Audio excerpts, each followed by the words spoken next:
Selamat malam Aumania. Selamat datang lagi di Midnight Live. Apa kabar penonton?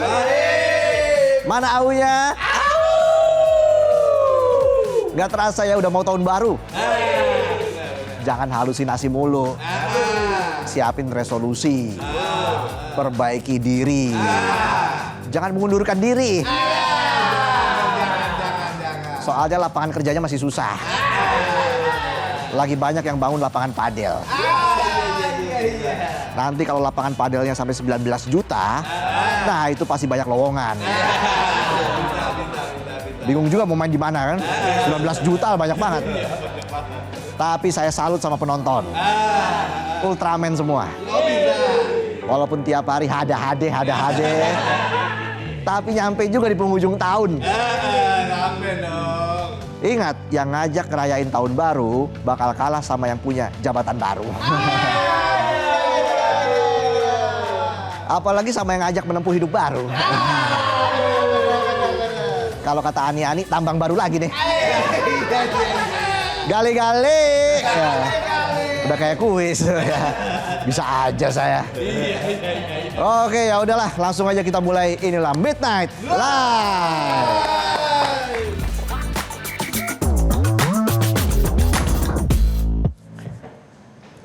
Berita malam ini kita bahas tentang momen sakral yang sempat viral. Soal pernikahan beda usia antara pria lanjut usia dengan wanita yang usianya setengah abad lebih muda. Acara meriah dengan mahar miliaran rupiah, tapi penuh tipu daya. Sekilas kayak drama Cina. Kisah gadis desa yang menikah dengan pria bergelimang harta, hingga semua fakta terungkap pelan-pelan. Mulai dari mahar miliaran yang ternyata bukan bukti kemapanan, tapi hanya mengandung umpan. Acara nikah dengan bagi-bagi cuan untuk tamu undangan ternyata hasil aksi penipuan. UIA, UIU, EO. Jadi begini ceritanya. Ceritanya begini. Kakek Tarman atau Mbah Tarman yang berusia 74 tahun telah resmi ditahan Polres Pacitan atas kasus dugaan penipuan pemberian cek palsu senilai 3 miliar rupiah yang dijadikan mahar pernikahannya dengan wanita berusia 24 tahun bernama Sheila Arika, warga desa Jeruk, Kecamatan Bandar, Kabupaten Pacitan. Dalam pemeriksaan, Mbah Tarman mengakui hal itu dia lakukan semata-mata hanya untuk memikat Sheila agar mau dinikahi. Bayangin, mahar nikah itu bukti keseriusan dan kejujuran. Malah dijadiin modus penipuan. Itu kalau lanjut bisa tiap hari bukannya kenyang makan tapi kenyang gombalan. Misalnya nih istrinya bilang, "Pah, beras habis." Suaminya nyaut, "Tenang mah, lapar itu bisa ditahan."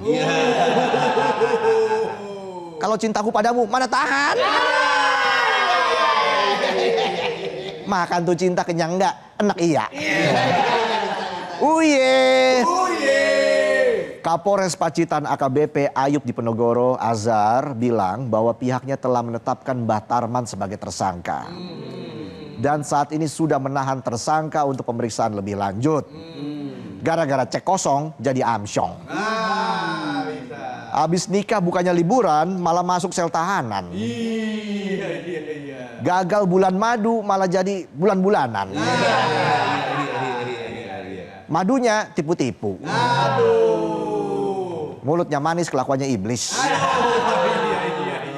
Kapolres Pacitan bilang polisi menyelidiki kasus ini dengan menerbitkan laporan model A, yaitu laporan yang dibuat langsung oleh aparat ketika menemukan dugaan tindak pidana. Langkah ini dilakukan karena kasus ini sudah menjadi sorotan publik. Simpelnya kasusnya keburu viral. No viral, no justice. Meski belum ada yang lapor, polisi langsung monitor. Monitor ketua. Mbah Tarman lagi gacor ketua. Dalam penyidikan, polisi mengamankan sebuah flash disk berisi dokumen yang telah melalui uji laboratorium forensik serta keterangan saksi ahli dari bank. Dari hasil pemeriksaan, cek senilai 3 miliar rupiah yang diberikan Tarman sebagai mahar pernikahan dinyatakan tidak sesuai dengan aslinya alias palsu. Kejanggalannya banyak, mulai dari nomor seri, dicek milik Tarman tercantum 7 digit. Padahal cek asli cuma pakai 6 digit. Lalu nomor rekening. Nomor rekening bank asli. Seharusnya 10 digit. Tapi di dokumen punya Tarman ada 11 digit. Lebih lagi. Digitnya panjang, saldonya hilang. Maharnya zong. Omong kosong. Kasus ini sebenarnya sudah berjalan cukup lama. Semua berawal dari video pernikahan Tarman dengan Sheila yang viral di media sosial. Netizen saat itu heboh. Selain nyorot soal usia pasangan pengantin yang terpaut setengah abad, soal mahar fantastis mencapai 3 miliar rupiah juga jadi bahan gibah. Oh iya benar. Netizen penasaran, ini nikah karena faktor perasaan apa karena cuan? Iya. Dan parahnya, abis video nikahnya viral, Tarman dikabarkan kabur dengan membawa sejumlah barang berharga milik keluarga Sheila. Waduh. Bener-bener 3M ini orang. Apa aja? Menikah menipu minggat. 3M. Abis nikah bukannya bawa tanggung jawab, malah kabur bawa barang orang. Gak cuma soal cek palsu 3 miliar, polisi juga menemukan fakta baru, yakni soal uang angpau yang dibagi-bagikan Mbah Tarman ke warga dalam acara pernikahannya dengan Sheila tersebut. Enak tuh jadi tamu kondangan, gak cuma disuguhi makanan tapi masih dikasih cuan. Wih, keren. Lah kalau penonton datang ke kondangan, bawa amplop isinya duit gocengan lecek. Sisanya paling bawa tisu, buat bungkus supasup. Nggak masalah tas becek, yang penting bawa mangkok baru. Lo kira souvenir ya. Dalam penyelidikan, Tarman mengaku uang angpau tamu yang hadir berisi 100.000 rupiah berasal dari hasil gadai mobil. Nah, sampai sini masih akal masuk. Masuk akal. Tapi ternyata yang digadai bukan mobilnya, tapi mobil rental. Benar-benar nikah cuma modal akal. Akal bulus. Saya jadi teringat pepatah Kongo. Apa tuh? Tua-tua buah serikaya. Makin tua makin banyak gaya. Pepatah Kongo tuh. Mobil rental itu digadaikan Tarman ke tetangga keluarga Sheila di Pacitan senilai 50 juta rupiah. Nipu lagi. Buset. Iya. Nah, dari 50 juta, 30 juta dijadikan angpau yang dibagikan ke tamu undangan tadi. Oh, itu. Kalau dihitung-hitung Tarman masih cuan 20 juta. Iya, benar. Maharnya nipu, angpau juga hasil nipu. Aduh. Yang nggak nipu cuma niatnya doang. Niat nipu. Niatnya nipu. Beli tomat dapat mengkudu. Bukannya tobat malah nipu. Aksi Mbah Tarman akhirnya terendus oleh pemilik rental. Dan mobil tersebut ditarik kembali tanpa menempuh jalur hukum. Pemilik rental bilang yang penting mobilnya balik. Ya mungkin dia juga takut.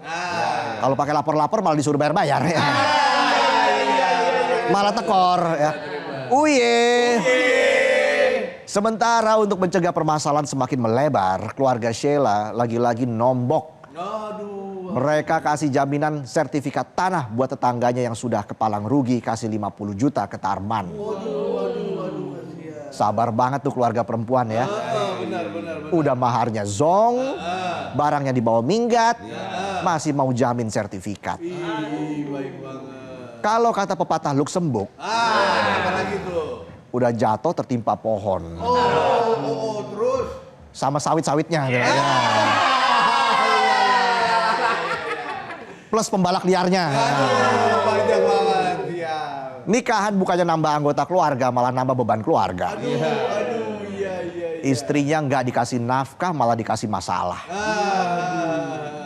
Usai viral dan sudah ditetapkan tersangka, masa lalu Tarman akhirnya dikulik-kulik. Oh, gimana tuh? Ternyata dia adalah mantan narapidana. Wih. Bukan pemain baru, tapi udah suhu. Wih, benar. Dikira romantis, ternyata residivis. Iya. Ini kocak. Ini kocak. Saat ditelusuri di lingkungan tempat tinggal Tarman, Sekretaris Desa Ngepung Sari, Kecamatan Jatipuro, Kabupaten Karanganyar, Jawa Tengah, Gora, awalnya cerita soal gaya hidup Tarman yang unik. Gimana tuh? Salah satunya nih, dia sering gonta-ganti mobil. Dan pernah juga jual pedang samurai yang harganya miliaran. Tapi Gora bilang kalau dia nggak tahu pasti apa pekerjaan Tarman yang sebenarnya. Sebelum akhirnya masuk penjara di Lapas Wonogiri terkait perkara 378 alias penipuan. Oh, udah pernah. Ya mirip-mirip lah sama penonton. Aduh, kenapa lagi tuh? Kenapa? Cuma penonton kan nggak nipu. Enggak lah. Kalau gonta-ganti mobil sering. Benar. Mobilnya gonta-ganti, supirnya juga gonta-ganti. Ada taksi online. Taksi online. Bayar taksi online pakai pinjaman online. Pernyataan Sekretaris Desa itu dibenarkan dari data putusan Pengadilan Negeri Wonogiri tertanggal 22 Juni 2022. Dalam amar putusan itu, Majelis Hakim menyatakan Tarman terbukti secara sah dan meyakinkan melakukan tindak pidana penipuan dan divonis hukuman 2 tahun kurungan.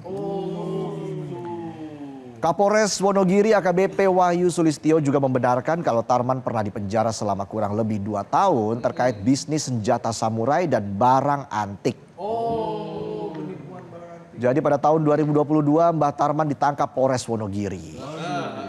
Selanjutnya perkaranya dilimpahkan ke Kejaksaan Negeri Wonogiri dan disidangkan.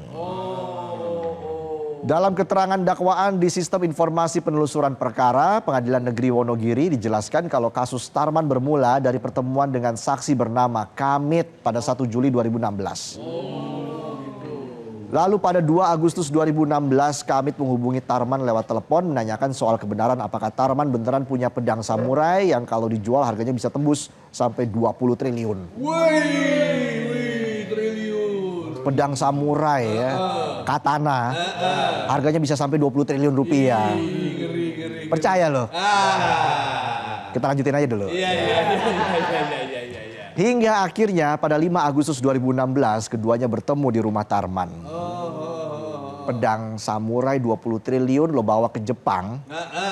Lo bawa ke Jepang nih ya. Iya. Jadi paduka benteng Takeshi lo. Iya. Bisa.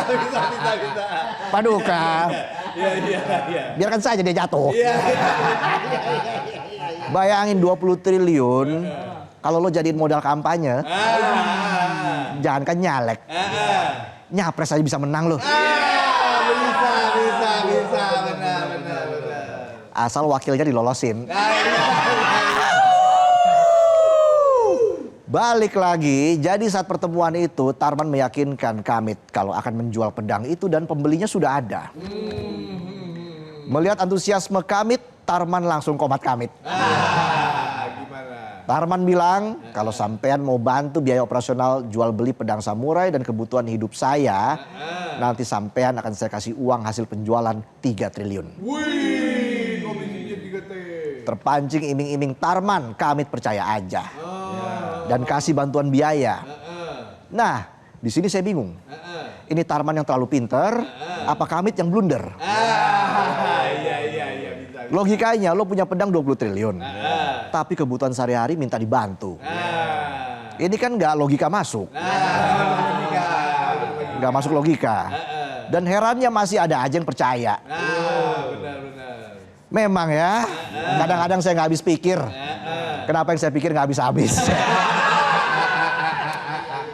Total Kamit sudah kasih uang sebesar 240 juta kepada Tarman buat biaya operasional jual beli pedang dan kebutuhan hidup Tarman. Gede banget. Tapi hasil penjualan pedang nggak pernah diberikan sampai sekarang. 3 triliunnya zong. Waduh. Duit ratusan juta amsyong. Ini nggak cuma soal Tarman yang ahli meyakinkan. Ini juga soal Kamit yang kebanyakan cuan, kelebihan keyakinan, tapi kurang kesadaran. Ya wajar diiming-imingi 3 triliun. Logikanya langsung buffering. Kalau Kamit ditipu duit triliunan, kalau penonton mah Kena lagi nih. diiming-imingi bakso aja, nggak cuma hahehe. Disuruh nunggu studio sampai ganti presiden juga dijabanin. Modal bakso doang. Tarman dengan segudang akal-akalan dan jutaan alasan gak kehabisan trik. Dia sampai bikin surat-surat bank palsu demi bisa mengulur waktu. Jadi kalau dilihat track recordnya, Mbah Tarman ini memang banyak akalnya. Ada akal bulus, akal fulus, akal-akalan. Kalau penonton diakali terus sama bos. Aman kan bos? Balik lagi ke kasus yang menimpa Sheila. Sebenarnya pihak kepolisian membuka peluang beberapa kali bagi keluarga Sheila buat laporin Mbah Tarman kalau merasa dirugikan. Oh gitu. Tapi keluarga memilih tidak mengambil langkah hukum. Bahkan Sheila menyatakan tetap setia mendampingi Mbah Tarman hingga proses persidangan selesai. Padahal udah dikadalin. Istri dan keluarga istrinya masih tetap baik banget. Iya benar baik banget. Memang cinta itu buta, tapi cinta itu bisa bedain mana maling, mana yang bisa isiin rekening. Benar. Ingat penonton, hidup ini realita, bukan drama Cina. Iya benar. Harus belajar dari kesalahan, jangan malah lanjut part 2. Kisah ini sekaligus jadi pembelajaran, terutama buat yang masih gampang terbuai rayuan. Gayanya kayak Sultan, bilangnya banyak cuan, tapi semua cuma impian. Semuanya cuma umpan.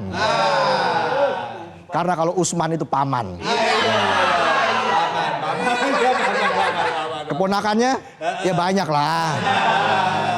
Jangan mudah termakan kata-kata intinya. Tapi lihat fakta. Jangan sampai gara-gara rayuan niat mengejar ekspektasi malah jadi halusinasi. Itulah tadi sajian pembuka kami di Midnight Live. Kami akan kembali dengan sejumlah informasi lainnya. Ada Monday Light News hari ini. Karena hari ini hari Senin.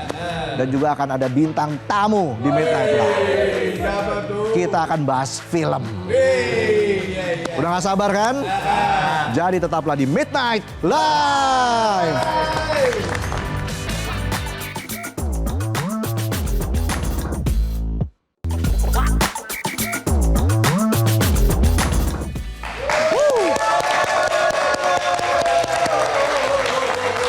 Kembali lagi di Midnight Live. Penonton mana suaranya? Sudah ada Anggun dan Uregas Banu Teja. Yeay. Para Perasuk. Wow, film yang dinanti-nantikan di tahun 2026. Bener nih. Bener dong. Kalau nggak nonton, awas ya. Apalagi sudah langsung masuk ke Sundance. Nah. Wow.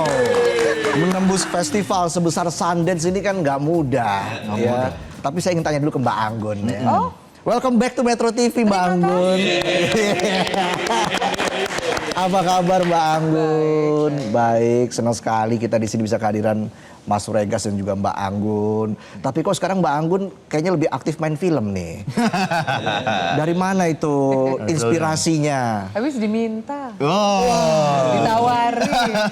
Ditawarinya langsung dengan Regas. Itu sebenarnya aku tuh sangat tersanjung. Tapi di lain kata juga jadi malah deg-degan kalau misalnya nanti setelah film ini keluar gitu ya, mungkin ada tawaran main film lagi. Mau dong? ya sama siapa gitu. Oh ya pasti banyak yang takut mau nawarin. iya.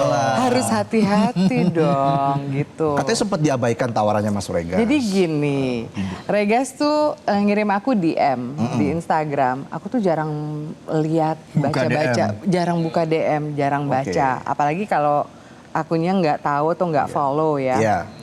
Jadi gitu kamu nulisnya panjang. Bikin makalah. Bikin ada Selama PowerPoint-nya gitu. Kepada Salam ya, kenal. Bahasanya baik gitu. Oke. Ya aku nggak tahu. Akhirnya ya aku cuekin pada Ghosting. Cuman di-read doang. cuma gitu doang. Oh ketahuan ya? Masa sih maaf. Sin. Iya. Terus gitu akhirnya kita tuh punya beberapa teman yang sama Saling ya, kenal. saling kenal. Terus aku dibilang, kamu dikontak sama Regas.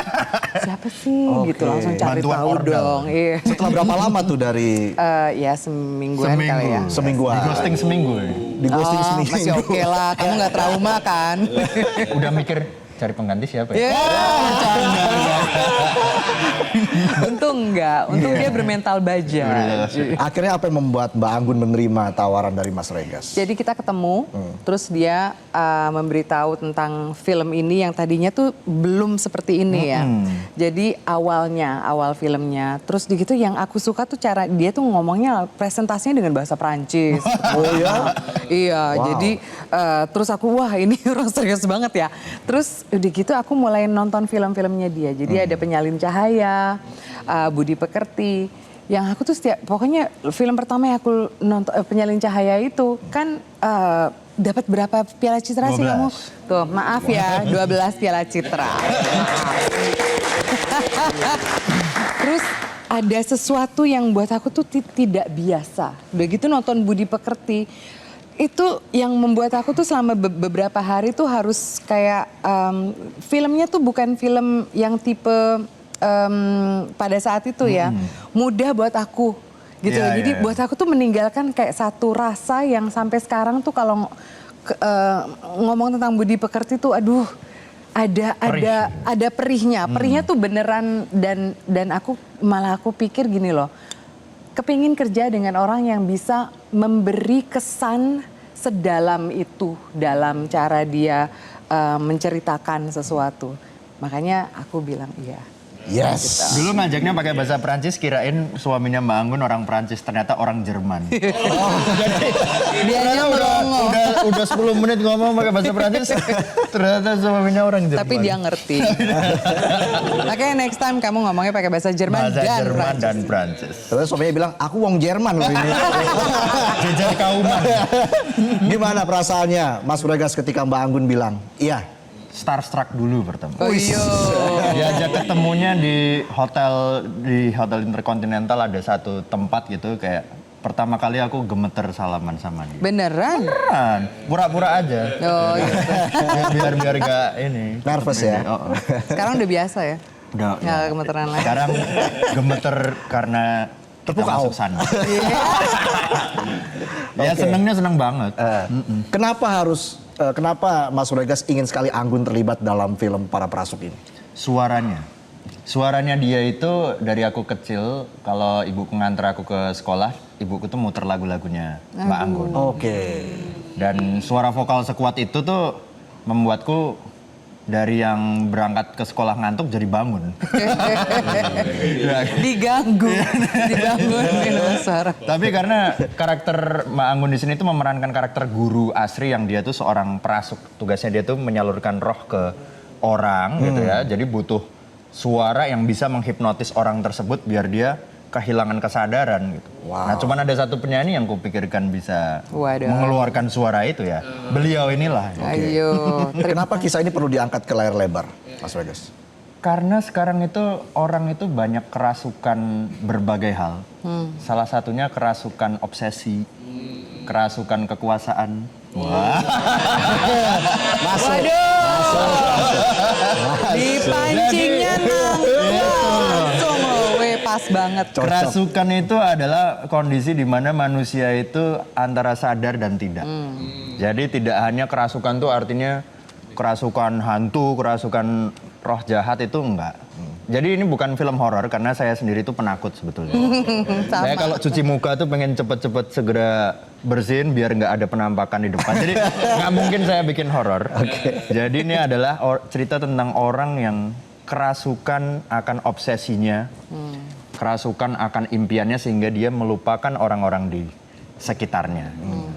Nah, Bayu ini pengen jadi seorang perasuk gitu ya. Karena desanya ini punya kultur mereka itu suka bikin pesta kerasukan bareng-bareng untuk happy bareng gitu, untuk kebahagiaan bersama. Nah, karakter kita Bayu ini pengen jadi perasuk terbaik di desanya. Bayu dimainkan oleh Angga. Angga Yunanda. Iya, Angga Yunanda. Oke. Dan kalau kita lihat kan aktor-aktrisnya nih sudah punya nama top lagi di kancah perfilman Indonesia. Apalagi ada Mbak Anggun di sini. Pendatang baru. Maudy Ayunda. Iya pendatang baru benar. Iya. Karena film pertama loh, layar lebar. Film pertama yang Mbak Anggun. Layar lebar, film layar lebar pertamanya New Kid Mbak. on the Block. New Kid on the Block. Tapi sudah punya nama yang juga pastinya menarik penonton begitu kan. Apalagi Mas Regas di sini fans beratnya Mbak Anggun. Nah, akhirnya Alhamdulillah. apa sih pesan yang ingin disampaikan dari film ini, Mas Regas? Kita itu boleh terobsesi untuk mencapai impian, mencapai passion kita gitu ya. Tapi jangan sampai itu melukai orang lain. Gitu. Jangan sampai itu membuat kita lupa akan orang-orang yang sayang sama kita, orang-orang yang care sama kita. Jadi jangan kita menghalalkan segala cara buat mencapai tujuan tapi terus kemudian ada pihak lain yang tersakiti. Gitu. Nah, itu dia. Dan menyakiti diri sendiri Dan menyakiti juga. diri sendiri juga. Dengerin tuh penonton. Maju tanpa menyingkirkan orang lain, terbang tinggi tanpa menjatuhkan orang lain. Wadaw. Hebat. Habis Google tadi saya. Gitu. Mbak Anggun, apa persiapan yang dilakukan oleh Mbak Anggun sehingga memang harus bisa total dalam film ini, apalagi kan ini adalah dunia yang sangat berbeda dari panggung musik. Betul. Jadi persiapannya, aku senangnya dengan Regas adalah kita semua dilatih oleh Regas. Jadi persiapan itu selama 3 bulanan, ada reading ya, baca skripnya, terus kita mencoba mencari siapa sih karakter aku, namanya Guru Asri. Jadi dia memberitahu yang dia inginkan itu seperti apa, dari nada berbicara, attitude-nya juga, dan itu kita create bareng-bareng. Tapi berdasarkan yang dia mau. Kita semua sebagai aktor dan aktris di film ini, kita tuh semua tuh kayaknya ya bekerja untuk dia sih sebenarnya, untuk menjelmakan isi kepalanya dia yang dia ingin sampaikan. Jadi Tapi kita tuh mantra-mantra hanya yang bikin Mbak Anggun sendiri. Nah, Mantra-mantra di filmnya. itu. Mbak Anggun, tadi kita sambung lagi pembicaraan kita tadi sebelum teaser film Para Prasuk, yaitu bahwa Mbak Anggun tidak hanya berakting, tapi juga terlibat menciptakan lebih dari 20 mantra roh untuk film. Wah. Bagaimana ini bisa membuka apa ya? Kreativitas dari Mbak Anggun begitu di dunia seni. ini PR banget sih sebenarnya karena dipancingnya tuh sama yang di sebelah ini. Jadi sebagai Guru Asri kan tugasnya jadi memberi mantra, menciptakan alam. Untuk dengan mantra itu dia menciptakan satu alam limbo namanya. Alam apa sih? Alam sambetan. Alam sambetan. Jadi alam halusinasi di mana mereka kerasukan tuh tertransfer ke alam itu. Gitu. Jadi para pelamun yang dirasuki, mereka masuk ke alam itu. Tapi jadi di setiap roh binatang yang digunakan tuh ada mantra-mantra khusus. Tidak dengan kata-kata. Jadi pure hanya Regas menceritakan, jadi untuk roh, misalnya roh bulus, itu kan kura-kura ya, penyu atau kura-kura sih? Kura-kura. Jadi itu pelamun yang masuk, yang dapatkan roh bulus itu, kalau dipukul itu nggak berasa apa-apa, kebal. Nah jadi terus sama dia dipanasin, jadi ceritanya begini, seperti ini. Nah sekarang masuk ke bilik rekaman, keluarkan secara spontan respon yang saya bayangkan itu cuma satu take setiap kali. Jadi sama dia tuh diceritain itu rohnya ini sekarang roh kerbau itu sedang lagi mandi, ini segar sekali. wah sekarang masuk itu sama dia langsung dibayangin dengan ya kamu kan sempat nari di depanku Jadi juga ya. posisinya Ya, jadi karena waktu itu mau di Ayunda yang harusnya memperagakan tarian di depannya lagi latihan. Lagi Jadi yang latihan. nari saya.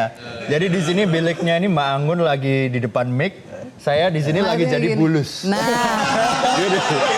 Jadi saya gerak sembari musik di play terus iya. dia merespon dengan suara. Jadi diinspirasi secara langsung. Ini sesuatu banget gitu loh. Untungnya nggak nahan ketawa waktu itu ya. Nggak ada yang bisa diketawakan. Dan itu bisa muncul begitu saja, itu gimana Mbak Anggun? Ya gimana ya? Bukan pendatang baru ini.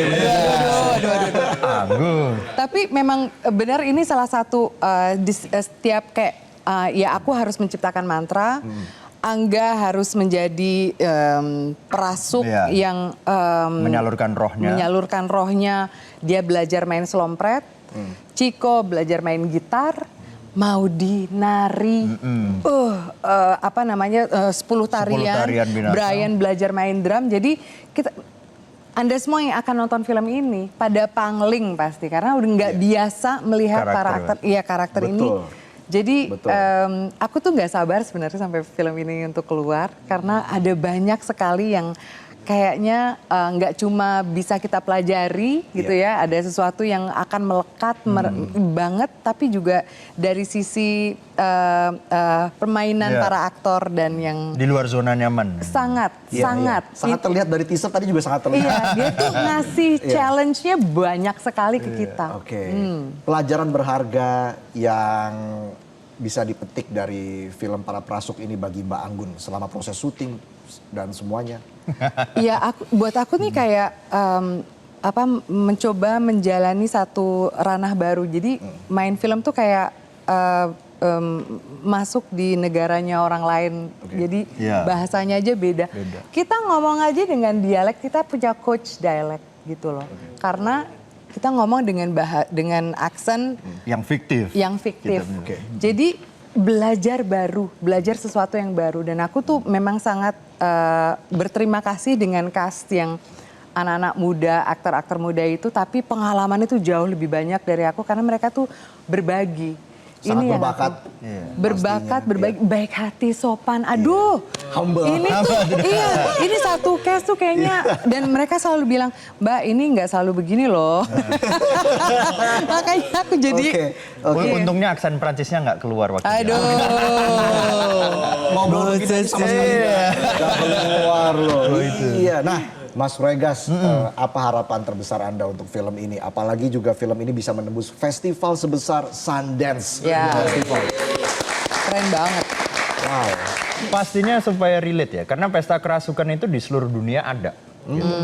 Kalau kita ke Amerika Latin, ke Eropa gitu, dari sepanjang sejarah banyak orang bikin pesta kerasukan tanpa harus pakai minuman, tanpa harus pakai obat-obatan. Dia hanya bermodalkan musik, bermodalkan tarian, lalu mereka kehilangan kesadaran dan bisa menikmati ketidaksadaran itu. Gitu. Dan saya rasa kalau ini tayang di Sundance, pasti orang yang di sana, orang internasional pun punya kerelatan tersendiri gitu. Tapi apa yang pengen kemudian dibawa pulang tentu saja ya agar kita sebagai manusia tidak boleh kehilangan kesadaran kita dalam hidup bersama dengan orang lain. Bahwa dalam menjalani impian, dalam menjalani pekerjaan, menjaga harmoni, menjaga hubungan, menjaga relasi dengan semua orang, dengan alam, itu harus diutamakan agar jangan sampai tujuan kita merusak itu semua. Keren, itu dia. Dan kita kepingin menang Sundance. Semoga. Amin, amin, amin. Bonus. Bonus. Kita tunggu nanti mantra untuk Nah, di yang mantra kerasukan jurinya ini. dijampe-jampe. Kerasukan jabatan ya. Ya, itu dia. Oh, mulai lagi. Enggak, kan Kerasukan roh jabatan. Iya, cuma teaser aja. Oke, jangan lupa saksikan Para Prasuk di bioskop kesayangan Anda. Kapan? Tayang masih bulan April ya. 2026 2026. setelah Sundance, tapi tunggu sebentar lagi. Wah. Sukses untuk film Para Prasuk, Terima Mbak kasih, Anggun, Mas terima Regas. kasih, Ben. Sukses selalu, sehat selalu. Dan juga kita tunggu nanti karya-karya berikutnya dari Mbak Anggun dan juga Mas Regas. Kita jeda dulu, kami akan kembali saat lagi. Tetaplah di Midnight Live.